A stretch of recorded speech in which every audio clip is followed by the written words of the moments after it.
जय हिंद दोस्तों 2024 के लोकसभा चुनाव में अब कुछ ही महीनों का फासला बचा है, जिसको लेकर राजनीतिक गलियारों में कई कयास भी लगाए जा रहे हैं। लोकसभा चुनाव को लेकर सभी पार्टियों ने अपनी सुगबुगाहट भी तेज कर दी है। अलग अलग पार्टियों के नेताओं की तरफ से वार पलटवार का सिलसिला भी जारी है। ऐसे में बिहार के कई लोकसभा सीटों पर सियासी तापमान जोरों पर है और खासकर सीमांचल के मुस्लिम बहुल सीटों पर। इन्हीं सीटों में से एक सीट है बिहार का किशनगंज लोकसभा सीट, जहां की राजनीतिक दशा और दिशा दोनों मुस्लिम मतदाता ही तय करते हैं। यहाँ की लगभग 70% आबादी मुस्लिम है और करीब 30% हिंदू। पश्चिम बंगाल की सीमा से सटा बिहार का किशनगंज लोकसभा सीट सभी पार्टियों के लिए अहम मानी जाती है, क्योंकि इसका असर पश्चिम बंगाल के कई सीटों पर भी देखने को मिलता है।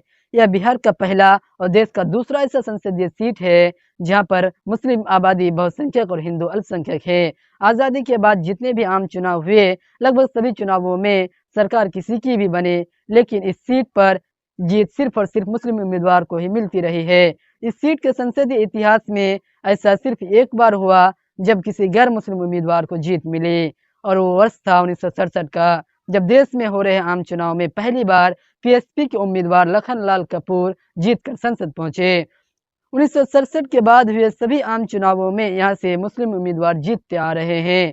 और अगर बात 17वीं लोकसभा चुनाव यानी कि 2019 के लोकसभा चुनाव की करें, तो तब यहाँ से कांग्रेस के उम्मीदवार डॉक्टर मोहम्मद जावेद आजाद जीतकर संसद पहुंचे।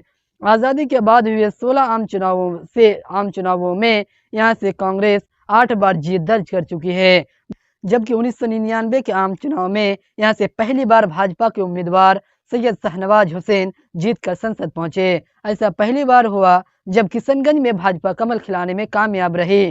दोस्तों, आपको बता दें कि किशनगंज लोकसभा सीट के अंदर कुल 6 विधानसभा सीटें आती हैं, जिनमें बहादुरगंज, ठाकुरगंज, किशनगंज, कोचाधामन, अमोर और बैसी शामिल हैं। इनमें से 2 सीटें अमोर और बैसी पूर्णिया जिले के अंदर आते हैं। वर्तमान में इन 6 सीटों में से 5 सीटों पर महागठबंधन का कब्जा है, जिनमें बहादुरगंज, ठाकुरगंज, कोचाधामन और बैसी में आरजेडी का कब्जा है, जबकि किशनगंज में कांग्रेस का और एकमात्र अमोर में एमआईएम का कब्जा है। दोस्तों, आपको बताते चले कि किशनगंज लोकसभा क्षेत्र के 6 विधानसभा सीटों में से 4 विधानसभा सीटों पर 2020 के विधानसभा चुनाव में एमआईएम ने जीत दर्ज की थी। हालांकि बाद में इनमें से 3 विधायकों को राजद ने अपने पाले में कर लिया। इसके बाद एमआईएम के एकमात्र विधायक अख्तरुल इमान है, जो पार्टी के प्रदेश अध्यक्ष भी हैं। जैसा कि आप सभी लोग जानते हैं कि 2019 के लोकसभा चुनाव में यह मुकाबला त्रिकोणीय देखा गया, जहां कांग्रेस ने डॉक्टर मोहम्मद जावेद को टिकट दिया, तो वहीं आरजेडी ने महमूद अशरफ को टिकट देकर एक बड़ी चाल चली, जबकि ओवैसी की पार्टी एमआईएम ने भी अख्तरुल इमान को मैदान में उतारा।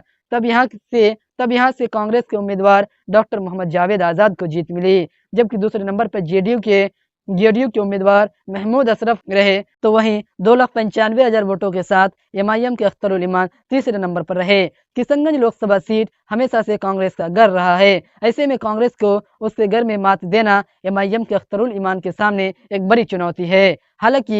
हालांकि पिछले कई वर्षों से सीमांचल क्षेत्र में एमआईएम का दबदबा बढ़ा है, जिसका असर 2019 के किशनगंज विधानसभा उपचुनाव में भी देखने को मिला।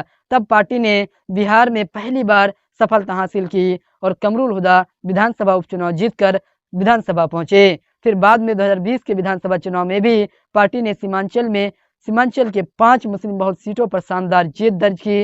हालांकि 4 विधायक बाद में आरजेडी में शामिल हो गए और अब 2024 के लोकसभा चुनाव में सभी पार्टियों की तरफ से उम्मीदवारों की दावेदारी शुरू हो गई है, जिसमें सबसे मजबूत दावेदारी कांग्रेस के मौजूदा सांसद डॉक्टर मोहम्मद जावेद आजाद की मानी जा रही है, और वहीं एमआईएम के अख्तरुल इमान भी मजबूती से अपना पक्ष रखते नजर आ रहे हैं। और अगर अख्तरुल इमान जनता का विश्वास जीतने में कामयाब होते हैं, तो सीमांचल क्षेत्र में एक बड़ा बदलाव देखा जा सकता है, क्योंकि बिहार का सीमांचल क्षेत्र वह क्षेत्र है जहाँ सबसे ज्यादा बेरोजगारी, गरीबी और पलायन जैसी समस्याएं मौजूद हैं। अख्तरुल इमान इन सभी मुद्दों को लेकर हमेशा से अपनी आवाज बुलंद करते आ रहे हैं, चाहे वह जनता के बीच हो या फिर बिहार विधानसभा के अंदर। सभी जगह अख्तरुल इमान इन मुद्दों को लेकर सरकार से सवाल पूछते रहते हैं। यही वजह है कि अख्तरुल इमान लोगों के बीच इतने मशहूर हैं। दोस्तों, अब तो आने वाले समय में ये देखना काफी दिलचस्प होगा कि किशनगंज की जनता किस पर अपना भरोसा जताती है और किसे अपना नुमाइंदा चुनती है।